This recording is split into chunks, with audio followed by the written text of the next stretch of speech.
Hey, what's up? It's Bon. Let's talk about the Division 2, specifically the PTS and the Descent mode, getting right down to it. If you like the Division 2, if you like video games, if you like anything about video gaming and weekly videos, subscribe to this channel, like this video if you do, and let me know what you think down in the comments. So, the Descent mode, PTS testing, it's going on right now for the Division 2. My hot takes on it are that this Descent mode, I think it's going to be more compelling and longer lasting than the Countdown, which was kind of the highlight mode of this last year of content of year 4. I think that mode is really good. It's a great level. The idea of it is really cool.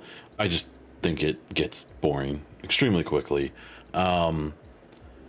And I think Descent is going to have more. So if I had to describe Descent to like an OG The Division fan, I would say it's like all of the Division 1 DLCs slapped into one game mode. So it's like Resistance, Survival, and Underground. There's like elements of all of those kind of put into one mode. Right now, I think the tuning on it seems like it's a little easy in some ways.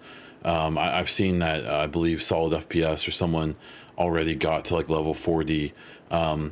My issue, and this is where we will bring up an age-old debate, but my issue is that I've played a few rounds of it, but I've now had multiple runs ended in the main boss room due to crashes. And my personal setup is I mostly play the Division 2 on my console, on Series X. Obviously, the PTS isn't on console, as we have debated multiple times. So the problem is I have a PC copy of the game, but I never bought Warlords of New York. If you don't have Warlords of New York on your PC purchase, when you do the PTS, anytime if you make a new character to get to a level 40 in-game character to test these new things, you if you log out, you get locked out of the character because you don't have Warlords. So that's an issue that's come up multiple times. I'm surprised they haven't fixed it, but you know, it is what it is, I suppose. So my issue is that beyond my own side, you know, obviously that's just a problem for me. But I've had multiple runs ended by crashes. Now, I don't know if that's a crash because of the Descent mode, whether it's because it's the PTS, or it's just the rampant crashes that are still talked about pretty much every day on the subreddit and on Twitter and stuff like that with the Division 2, and that some people claim it's perfect, some people claim they basically can't play. All I can say is that in the PTS, I've had multiple crashes happen at the worst times. Getting past that, the Descent mode itself, for someone who isn't a previous Division fan, it's basically a roguelite. So if you've played games like Dead Cells and things like that, so with the Division 2's version here, this Descent mode, you start off, you get to pick one weapon and one skill. And then every room that you clear, you get to add like new talents or weapons, or you can buy ammo and stuff like that with these tokens that you acquire. And you go through multiple rooms and you can take different paths. You can take, like, each room has a level assigned to it. So when you first start, you'll have like 3 doors, and you can pick like easy, medium, or hard. And all in the background, there's a thing called it's a nemesis meter, and depending on the difficulty of the room you're completing, it will fill more or less of that nemesis meter. I have only gotten through to play some of the easier sides of it, so you are basically taking a path through all these possible rooms lead to one ending room where a boss will be. So depending on how challenging the route is that you take, that boss is going to be more challenging or less. So if you take all the easy rooms there, your nemesis meter is going to be like 25%, and so you're going to have a relatively low tier boss, the rewards will be fairly low, things like that. If you take all the hard routes, your nemesis meter will be much higher, and I actually don't know what happens if it hits 100. I'm from the preview, I'm assuming you fight Aaron Keener, or you fight some really difficult waves of enemies. I'm sure if you've watched, please let me know down in the comments what happens when you hit 100%. But it seems like the tuning is definitely a work in progress. I definitely had a few issues with the rooms. If you got most of the way to the next room, and maybe if you backtrack, it can sometimes bug out the mode, which for me meant logging out, having to make a whole new character, all that fun stuff. But overall, I think there's a ton of potential with the Descent mode. I think that